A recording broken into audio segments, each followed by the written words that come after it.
बिस्मिल्लाहिर्रहमानिर्रहीम। अस्सलाम वालेकुम। हकीकत टीवी साइंस एंड हेल्थ में खुश आमदीद। पिछले 24 घंटे इतने ज़्यादा परेशान कर अमेरिका के लिए रहे कि अचानक से उन्होंने पूरी दुनिया के सामने खबर ब्रेक की कि आज के बाद अमेरिका का पूरा सिस्टम जो है, पूरे का पूरा अमेरिका का सिस्टम, वो एक मिसाइल हमले की मार है और रूस किसी भी वक्त अमेरिका को पत्थरों के दौर में पहुंचा देगा।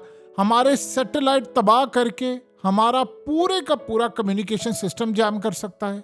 हमारे मोबाइल फ़ोन काम करना बंद कर देंगे, इंटरनेट काम करना बंद कर देगा, इलेक्ट्रिसिटी का सिस्टम सारे का सारा निज़ाम धर्म बरम हो जाएगा, हमारे जहाज़ उड़ना बंद कर देंगे। एक सिर्फ मिसाइल मारना है रूस ने और तबाह कर देगा। अब ये सूरत हाल क्या हुई? इन्होंने असल में हंगामी एक कंसर्न शो किया और ये बात बिल्कुल ठीक है, लेकिन मसला ये है कि रूस के पास ये टेक्नोलॉजी अब की नहीं है। ये टेक्नोलॉजी उनके पास करीबन 1.5-2 साल हो गए आ चुकी है, लेकिन इस सारी सूरत हाल में अब अमेरिका सामने लेकर आया क्योंकि इसके बाद तोड़ नहीं। इन्होंने कहा है कि अब रूस स्पेस से हमला करके हमारे सैटेलाइट को तबाह कर सकता है। और मजे की बात यह है कि सच उनके मुंह से निकल गया है। उन्होंने कहा है कि हमारे पास इस मिसाइल को रोकने के लिए कोई उसका काउंटर नहीं है। ये सबसे ज्यादा खतरनाक बात उन्होंने कह दी है। उन्होंने कह दी हमारे पास इसको रोकने के लिए कोई मेजरमेंट नहीं है, ना हम इसको रोक सकते हैं। जमीन पर तो कोई मिसाइल मारे तो डिफेंस सिस्टम हम ले आए, फलाना करे। उसे का सारा जो निज़ाम अमेरिका का चल रहा है वो टेक्नोलॉजी बेस है और वो सैटेलाइट पर है। और सैटेलाइट अगर तबाह कर देते हैं वो हमारे, तो उसके बाद पूरे का पूरा मुल्क लाखों साल पीछे चला जाएगा। यानी अमेरिका समेत पूरी दुनिया के अंदर इतनी तबाही हो जाएगी कि अमेरिका तो इस दुनिया के अंदर ये समझ लीजिए कि सफ़ाहस्ती में उसका वजूद बरकरार रखना मुश्किल हो जाएगा। यानी वो पूरी तरह एक तबाही का शिकार होने वाले मामलात में आगे चला जाएगा। अब उनके बकौल के हमारे पास ऐसा कोई सिस्टम नहीं है जिससे हम अपने सैटेलाइट्स को बचा सकें, उसको प्रोटेक्ट कर सकें, सिवाय इसके कि हम रूस के आज के बाद रहमो करम पर हैं। अब सोचिए ज़रा, अमेरिका जब पूरी दुनिया के अंदर जंगें बर्पा कर रहा था, अफगानिस्तान में जंगें बर्पा कर रहा था, दुनिया भर की फौजों को डॉलर्स दे रहा था, लड़ाइयाँ करवा रहा था, उनके मुल्क में अफरा तफरी फैला रहा था, डॉलर्स की बेस के ऊपर उसने पूरी दुनिया पर राज किया। अब हालत ये हो चुकी है कि अमेरिका अपने आप को यमन से नहीं बचा सकता। और सबसे बड़ी बात ये है कि वो सैटेलाइट के यानी मामलात इतने ज़्यादा ख़राब हैं कि सैटेलाइट का एक हमला होता है तो वो तबाह हो जाता है। इसके साथ देखिए, रूस के पास है EMP टेक्नोलॉजी, जिससे वो अमेरिका का पूरा सिस्टम जैम कर सकते। अब ये अवाम को क्या बता रहे हैं? अवाम को वो ये बता रहे हैं कि देखिए, हमला होता है तो सबसे पहले तो आपका जो कम्युनिकेशन सिस्टम है वो मोबाइल का सारा निज़ाम धर्म भरम हो जाएगा। यानी आप राब्ता नहीं कर पाएंगे, किसी से नहीं राब्ता कर पाएंगे। आपका जो इंटरनेट आता है वो सैटेलाइट से आता है, वो तबाह बर्बाद हो जाएगा, हम बचा नहीं पाएंगे। आज के बाद अमेरिका बिल्कुल रिस्क पर है और अगर हमने किसी भी तर्ज पर कोई हमला करने की कोशिश की तो हो सकता है हमें नुकसान उठाना पड़े। अब सवाल ये पैदा होता है कि जब रूस के पास 2 साल से ये टेक्नोलॉजी है तो अमेरिका अब ये क्यों कह रहा है? देखिए, 2 चीज़ें ज़हन में रखिएगा। अमेरिका के पास इस वक्त जो सिनेरियो है वो अपनी आवाम को कुछ चीज़ों के लिए तैयार कर रहा है। उनको ये पता चल गया है कि यूक्रेन पर आज नहीं तो कल किसी भी वक्त रूस ने एक हमला करना है और उनके साबिक आर्मी चीफ कह चुके हुए हैं अमेरिका के। वो कह रहे हैं कि जब ये यूक्रेन पर हमला करेंगे तो 72 घंटे के अंदर पूरा यूक्रेन खत्म हो जाएगा, हमारे हाथों से ही निकल जाएगा और वो रूस के साथ शामिल हो जाएगा, यानी रूस उस पर कब्जा कर लेगा। अब सवाल यहाँ पर यह पैदा होता है कि एक तरफ वो नेटो को तैयार करे। नेटो ने इनको कहा है कि अगर ये जंग छिड़ गई तो ये पूरे का पूरा खित्ता नहीं, सारी दुनिया इसकी लपेट में आ जाएगी, लिहाजा आप अपने आप को बचा कर रखें। अब आप ज़रा सोचें कि मामला इतने ज़्यादा ख़राब हैं कि अगर रूस का ये इशू है, बाकियों का ये इशू है, तो ये फिर क्यों कौम को तैयार करे? वो असल में कौम को कह रहे हैं कि अगर एक वक्त ऐसा आता है कि हमें ये कहा जाता है जैसे यमन के बारे में कि यमन पर आप हमला क्यों नहीं करें। अब यमन पर हमला करने के लिए गए तो अपने शिप तबाह करवा कर आ गए। यमन पर वो कहते हैं जिस स्ट्राइक करते हैं, अब उनको खतरा ये है कि यमन के पास एयर डिफेंस सिस्टम आ गया है या आने वाला है, तो ये ना हो कि हमें पता भी ना चले एयर डिफेंस सिस्टम वहाँ पर जाए, हमारे वहाँ पर तैयारे जाए, F-35 जाए और बड़े महंगे महंगे जाए, उसको गिरा दे तो हमारा तो लेने के देने बढ़ जाएंगे, हमारा तो सब कुछ बर्बाद हो जाएगा। तो हम फिर इस जंग के अंदर क्या करेंगे? एक तो सूरत हाल ये है। अब वो असल में दुनिया को ये बता रहे हैं, देखिए यूरोप भी, नेटो भी शायद हो सकता है टूट जाए, क्योंकि पहले उन्होंने कहा था कि हम तैयारी कर रहे हैं। वो कह रहे हैं कि चूंकि यूके भी इस वक्त आप जानते हैं, यूके, जापान और बाकी ममालिक वो रिसेशन में चले गए, उनकी इकोनॉमी जनाजा नहीं करे, आज से वो ऑफिशियली रिसेशन में चले गए, यानी इकोनॉमी अब उनकी जमीन बोस होने वाली है। तो इस सारी सूरत हाल के अंदर सबसे ज्यादा जो मसला उनके लिए पैदा हो रहा है वो बड़ी खतरनाक सूरत हाल है। वो इनको कह रहे हैं कि अगर हम में हमला करने की बात हुई तो फिर हम अपनी कौम को ये बताएंगे कि देखिए हम रूस पर हमला नहीं कर सकते, रूस सैटेलाइट तबाह कर देगा। अगर हमने रूस पर हमला कर दिया यूक्रेन के मामले पर, तो आप सबको मोबाइल, इंटरनेट, इवन के हमारा हस्पतालों का निज़ाम, इलेक्ट्रिसिटी का निज़ाम, बिजली का निज़ाम, सारे का सारा ख़त्म हो जाएगा, दरम बरम हो जाएगा। और आधे से ज़्यादा अमेरिका अंधेरे में डूब जाएगा चंद घंटों में, और बाकी अमेरिका भी पूरे का पूरा अंधेरे में डूब जाएगा। और आप ये समझ लें कि हमारे पास बैकअप के अंदर कुछ नहीं होगा कि हम कोई लड़ाई कर सके या कुछ कर सके।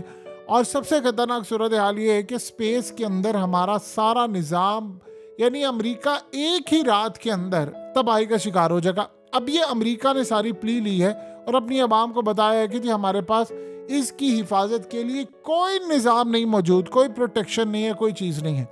अब आप सोचिए ज़रा कि अमेरिका की अगर ये सूरत हाल हो गई है तो आप एयरक्राफ्ट कैरियर भेज क्यों रहे हैं चाइना को काउंटर करने के लिए? क्यों आप 5-5 एयरक्राफ्ट कैरियर भेज रहे हैं? अब अवाम असल में इनसे पूछेगी और कहेगी कि आप बताइए कि आपने फिर दुनिया भर के अंदर जब अमेरिका का एक अरूज था तो क्या ऐसी सूरत हाल आपने की है कि आपका जवाल होना शुरू हो गया? आज हालत ये है कि रूस के बारे में आपने कहा कि फलां नाम कर देंगे, ये कर देंगे, तो रूस अगर आपका पूरे का पूरा अमेरिका तबाह कर देता है और सिर्फ 24 घंटे के अंदर पूरा अमेरिका अंधेरे में डूब जाएगा, तो बताएं फिर आपने क्या काम किया? अब आप जरा सोचिए कि ये तो इस वक्त टेक्नोलॉजी है रूस की, चाइना की टेक्नोलॉजी का लेवल क्या होगा? देखिए चाइना पिछले काफी सालों से एक टेक्नोलॉजी पर काम कर रहा है और उसने एक ही चीज पर काम किया है कि जब जंग होगी तो हम अमेरिका का कोई भी सिस्टम काम नहीं करने देंगे, सारे का सारा कम्युनिकेशन सिस्टम जैम कर देंगे। ये काम उन्होंने भारत के साथ भी करना है, ये काम उन्होंने दुनिया के हर मुल्क के साथ करना है जिसने चाइना पर हमला करने की कोशिश की। जब शी जिनपिंग ने हालिया कहा है कि हम ताइवान को अपने साथ शामिल करने वाले हैं और अनकरीब करने वाले हैं, तो जो मुल्क बचाने के लिए आएगा वो उस पर ये नहीं करेंगे कि मिसाइल मारेंगे या फलाना, वो उसका मिसाइल का कम्युनिकेशन सिस्टम ही सारा बंद कर देंगे। जब सिस्टम ही बंद कर देंगे तो फिर आप जो मर्जी करते रहें, आप जो मर्जी करते रहें, आप इस सारी सूरत हाल में मैनेज नहीं कर सकते। यानी अब आपके मिसाइल नहीं चलेंगे, आपका कंट्रोल टावर से राब्ता मुनक़ता हो जाएगा, आपके जहाज उड़ना बंद हो जाएंगे, आपका सारे का सारा जो ग्रिड सिस्टम है बिजली का वो सारा का सारा मेल्टडाउन हो जाएगा। और मज़े की बात यह है कि आप इसको रीस्टोर करते शायद हो सकता है सारी ज़िंदगी ना हो, ये भी पॉसिबिलिटी है कि हो सकता है इसको रीस्टोर करते आपको 1 साल लग जाए। तो आप बताइए कि जब आपका पूरे का पूरा मुल्क बंद हो जाएगा तो उसके असरात आप जानते हैं पूरी दुनिया पर क्या पड़ेंगे। यानी आप 1 मिनट के लिए सिर्फ ये समझ लें कि अमेरिका बंद हो गया है, अमेरिका का सैटेलाइट तबाह हो गया है, अमेरिका का सारा निज़ाम वो पूरी दुनिया से कट ऑफ हो गया। यानी आपको पता ही नहीं है अमेरिका में क्या हो रहा है, आपको खबर ही नहीं है अमेरिका के बारे में कि अमेरिका में चल क्या रहा है, क्या सूरत हाल है। ना फ्लाइट्स उड़ेंगी, देखिए जब आपके जहाज़ नहीं उड़ेंगे, आपके हेलीकॉप्टर्स नहीं उड़ेंगे, ना कोई वहाँ जा सकता है, ना वहाँ से कोई आ सकता, तो अमेरिका पूरी दुनिया के खित्ते से ही अलग हो जाएगा। तो फिर क्या होगा? जब आप तकब्बुर की आखिरी हदों को छू रहे होते हैं तो आप ये समझते हैं हम ये कर लेंगे, हम वो कर लेंगे, तो फिर आपके साथ ऐसा ही होता है। अब रूस के पास ऐसी भी सूरत हाल है कि आप सोचें कि वो अमेरिका के न्यूक्लियर प्रोग्राम को भी नकारा बना सकता है। इसीलिए तो इतने धड़ल्ले के साथ उसने जंग की थी। उसने, अमेरिका ने कहा कि मैं जी बरतानिया में अपने न्यूक्लियर मिसाइल तैनात कर रहा हूँ, तो उसने कहा आ जाओ, बेलारूस में तो तैनात है, मैं आधे से ज़्यादा यूरोप को उड़ा दूंगा। अब चाइना की सूरत हाल का आप अंदाज़ा कर ले कि चाइना के पास ऐसे मिसाइल हैं कि वो 6 से 8 महीने तक फिजा के अंदर रखते हैं। देखिए जब भी कभी चाइना और अमेरिका की लड़ाई होगी तो जाहिर सी बात है चाइना को पता होगा। अब आप सोचिए आपको मिसाइल लॉन्च करने की जरूरत नहीं है चाइना को, चाइना के ऑलरेडी फिजा के अंदर मौजूद है और वो कई महीने तक रह सकते हैं। और जब जरूरत पड़ेगी तो वो मिसाइल का रुख मोड़कर अमेरिका को दूसरी साइड से जाकर हिट करेंगे जहां पर उसका डिफेंस सिस्टम लगा नहीं हुआ और उसको अमेरिका का कोई भी निज़ाम ट्रैक नहीं कर सकता। अब अमेरिका की सूरत हाल का अंदाज़ा तो आप यहाँ से लगा सकते हैं कि अमेरिका के साथ ये पोजीशन इस वक्त हो गई है, ना वो मिसाइल ट्रेस कर सकता है चाइना के, ना वो रूस से बच सकता है। तो फिर भाई आप जब ये काम नहीं कर सकते तो आप ये मुदाखलतें ख़त्म करें। अभी तो गल्फ कंट्रीज़ ने इनको कह दिया है कि भाई आप अपना बोरिया बिस्तर जो है वो अपनी ज़रा रिस्ट्रिक्ट कर लें। आप यमन पर हमला नहीं कर सकते, ना ईरान के ऊपर आप हमला कर सकते हैं। हम अपने कोई अड्डे जो हमारे मुल्कों में आपको इस्तेमाल करने नहीं देंगे। तो जब आपको इस्तेमाल करने नहीं देंगे तो फिर क्या सूरत हाल होगी। देखिए इंडिया ने हालिया ड्रोन्स दिए, 20 के करीब इन्होंने ड्रोन्स दिए इसराइल को। इंडिया इस बात को अच्छी तरह समझ ले कि प्लान इंडिया ने बनाया हुआ है कि हमने गिलगित बल्तिस्तान और फलानी जगह पर हमला करना है, वो पाकिस्तान पर हमला करना चाह रहे।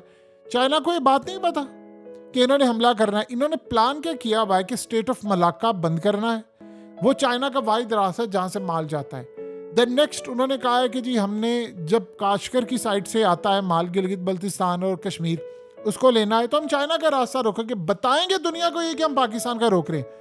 चाइना इतना बेवकूफ़ नहीं है, चाइना को ये बात बड़ी अच्छी तरह पता है कि ये सारा कुछ करेंगे। तो ये जो जैमिंग सिस्टम है चाइना का, जो उसने किस चीज़ के लिए रखा हुआ है, ये जो उसने मिसाइल रखे हुए हैं, सारा कुछ रखा है, तो उसने किस चीज़ के लिए रखा है। भारत के अंदर 8 घंटे की जब ब्लैकआउट की सूरत हाल सामने आई थी, रिपोर्ट आई थी, तो उसके बाद पता चला था कि चाइना का हाथ है। आज तक भारत ने कुछ का कोई दुनिया का मुल्क कर सका इनके खिलाफ कोई बात नहीं कर सका। चाइना कल को आपके साथ ये काम कर देता है और आप ऐसी चीज को ट्रेस ही नहीं कर सकते, आपके पास सबूत ही नहीं आ सकते, आप क्या करेंगे।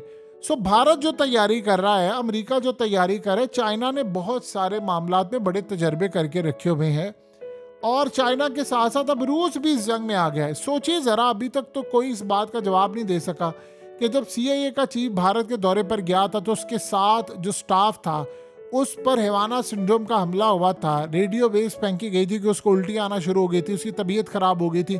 और फिर इंडिया की फौजें जब गई थी यानी पहाड़ी पर, तो आप सोचिए ज़रा वहाँ पर चाइना ने जब रेडियो वेव से हमला किया था तो वो चोटियाँ जो थी वहाँ से उन्होंने जो पॉइंट से इनको नीचे गिराया था। तो इस सारी सूरत हाल के अंदर क्या चाइना की टेक्नोलॉजी का आपने अंदाज़ा नहीं लगाया कि वो किस लेवल पर चली गई। भारत इस बात को अच्छी तरह समझ ले और उसके साथ साथ अमेरिका भी समझ ले। आज के दौर के अंदर अगर जो जंग होती है वो जंगों का स्टाइल चाइना ने आकर बदल दिया है। साइबर वॉरफेयर के अंदर आप चाइना को नहीं हरा सकते, वो इतनी आगे चले गए हैं। अमेरिका जंगों में पैसा बर्बाद करता रहा, अमेरिका दुनिया के अंदर तबाही लाता रहा। आज हालत ये है कि मिडिल ईस्ट के अंदर अमेरिका के बारे में ये फैसला अब किया जा रहा है कि हमने अमेरिका को यहाँ से निकालना है, यानी अमेरिका के फौजी अड्डे फारिग करने के साथ साथ अब रूस का मामला भी ये हो चुका है। सोचिए अगर ये सूरत हाल रूस की है तो क्या वो ये सारे का सारा मामला इसराइल के साथ नहीं कर सकता। डेफिनेटली बात है वो इसराइल के साथ भी करेगा, लेकिन ये सारे का सारा मामला इसराइल के साथ तब होगा जब इनकी आपस की लड़ाई होगी। अभी तो इसराइल ने जब लड़ाई करनी है वो शाम की साइड से करनी है, जब शाम की साइड से वो करेंगे तो रूस उनके सामने ऑलरेडी खड़ा हुआ है। तो ये सारे का सारा जो कुल मिलाकर मामला इस वक्त सामने आ रहा है वो इसराइल के लिए तो परेशान कुन है ही है, वो अमेरिका के लिए भी है, वो बाकी ताकतों के लिए भी है। देखिए बहुत सारी टेक्नोलॉजी के अंदर रूस इस वक्त तरक्की कर चुका है, बहुत सारी टेक्नोलॉजी ऐसे जिसमें ईरान ने तरक्की की है। तो कुल मिलाकर हर जगह पर तरक्की का जो लेवल है वो आगे पीछे करके एक मुल्क ने हर हद पार की हुई है। इन्होंने कहा कि हमने रूस के ऊपर पाबंदियां लगा दी हैं, उनके वहाँ तो चीज़ों की शॉर्टेज हो गई या फलाना हो गया, ये हो गया। रूस खुद बनाता है बहुत सारी चीज़ें, तो लिहाजा उनको तो किसी तरह की कोई शॉर्टेज का मसला ही नहीं है, वो इंजॉय कर रहे हैं। अब आखिरी चीज़ रह गई थी एक सैटेलाइट वाला मामला। अब सोच लीजिए कि आज के बाद अगर हम अमेरिका की खुद की बात मान लें, उनके डिफेंस डिपार्टमेंट ने ये बात कही है ना, कोई और कह रहा होता तो चले हम ये कह देते कि जी वो थिंक टैंक की रिपोर्ट है उसमें कमी बेशी हो सकती है। ये तो अमेरिका के अपने दिफाई इदारों ने ये बात कह दी है कि इतनी खतरनाक हमारे साथ सूरत हाल पैदा हो गई है कि हम सिर्फ एक मिसाइल हमले से दूरी पर हैं। अगर हमारे सैटेलाइट तबाह हुए तो हो सकता है पूरी दुनिया से हमारा राब्ता मुनक़ता हो जाए, ना हम किसी से बातचीत कर सकें। और मज़े की बात यह है कि आप फिर अगर आपके सैटेलाइट तबाह हो जाएंगे तो आप दुनिया के ऊपर मिसाइल चलाने के जोगे भी नहीं रहेंगे, यानी आप इस लेवल पर आ जाएंगे। सो करते करते सूरत हाल का आप अंदाज़ा यहाँ से लगा सकते हैं कि चीज़ें कितनी हद तक ख़राब हुई हैं और आने वाले वक्त में पोजीशन मज़ीद इनकी ख़राब होने जा रही है। सो अभी सूरत हाल का हम अंदाज़ा लगा सकते हैं कि मामलात कितने हद तक खराब है। अमेरिका की इस वक्त जान आप ये कह ले चाइना और रशिया के पास है। इन दोनों ने इनको गले से पकड़ा हुआ है और किसी भी वक्त अमेरिका और इनकी ताकतों का भुड़कस यहीं पर निकल सकता है। हकीकत टीवी साइंस एंड हेल्थ की इस वीडियो के नीचे कमेंट ज़रूर कीजिए, अपनी राय का इजहार ज़रूर करें और इस वीडियो को हर जगह शेयर करते हुए चैनल को सब्सक्राइब ज़रूर करें।